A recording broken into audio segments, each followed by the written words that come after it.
પાલેજ સ્થિત હજરત દફતર અલી બાવા સાહેબ સરકારના 49માં સંદલ શરીફની વિધિ સંપન્ન કરાઈ, સેંકડો અનુયાયીઓની હાજરીમાં સંદલ શરીફની વિધિ સંપન્ન કરાઈ. ભરૂચના પાલેજ સ્થિત સુપ્રસિદ્ધ હજરત દફતર અલી બાવા સાહેબ સરકારના 49માં સંદલ શરીફની ઉલ્લાસભેર વિધિ સંપન્ન કરાઈ હતી. સંદલ શરીફ પ્રસંગે દરગાહ શરીફને ઝાકમઝોળ રોશનીથી શણગારવામાં આવી હતી. વર્ષોની પરંપરા મુજબ મુસલમાની ચાંદ 3 જમાદિયુલ અવ્વલના રોજ સંદલ શરીફની વિધિ સંપન્ન કરવામાં આવે છે. સેંકડો અનુયાયીઓની હાજરીમાં દરગાહ શરીફના ટ્રસ્ટીઓ તેમજ ઉલમાએ કિરામની હાજરીમાં દરગાહ શરીફ પર સંદલ શરીફની વિધિ સંપન્ન કરાઈ હતી.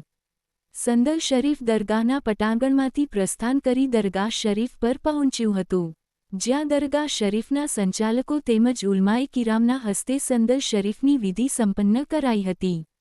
સંચાલકોએ દરગાહ શરીફ પર ફૂલ ચાદર અર્પણ કરી હતી. સાથે સાથે અનુયાયીઓએ પણ દરગાહ શરીફ પર ફૂલ અર્પણ કરી ધન્યતા અનુભવી હતી. આ પ્રસંગે મોટી સંખ્યામાં હાજી દફતર અલી બાવા સાહેબના અનુયાયીઓ ઉમટી પડ્યા હતા. હજરત દફતર અલી સરકારના આસ્થાના પર હિન્દુ, મુસ્લિમ સમુદાયના શ્રદ્ધાળુઓ પોતાની મનોકામના પૂર્ણ કરવા આવે છે અને મનોકામના પૂર્ણ થતાં ધન્યતા અનુભવે છે. Report Palej news.